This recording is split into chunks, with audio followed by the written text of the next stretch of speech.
Quando o debate sobre o aborto, por exemplo, vem até mim, eu faço muita questão de trazer essas pessoas para uma outra perspectiva. Tá. Primeiro ponto é mostrando como essa pauta é usada por oportunistas para a manutenção de projetos de poder que não alcançam as pessoas de verdade.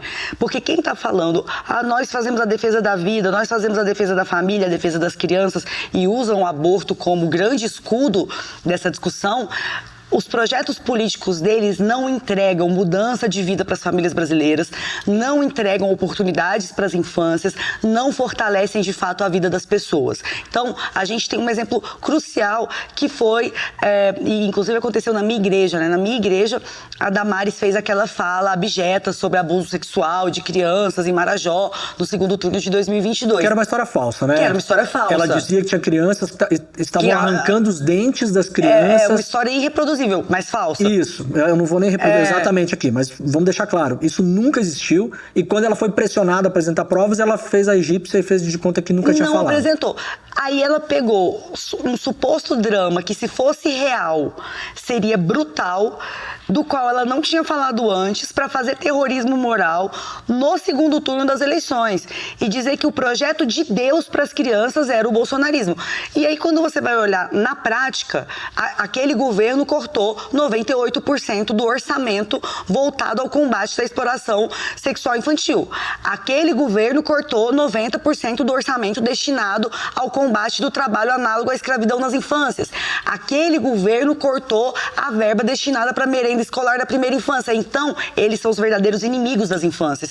E a gente não pode permitir que a vida das nossas crianças, que é o que eles gostam de dizer, eu sempre digo, não põe meu filho nesse balaio, mas eles dizem isso enquanto eles cortam o orçamento para as crianças, empobrecem as mulheres, empobrecem as mães trabalhadoras, porque era o Bolsonaro que dizia, né, que mulher tem que ganhar menos porque engravida. Não à toa, durante o governo dele, das 30 milhões de pessoas passando fome, mais de 70% estavam em famílias chefiadas por mulheres e com muitas crianças.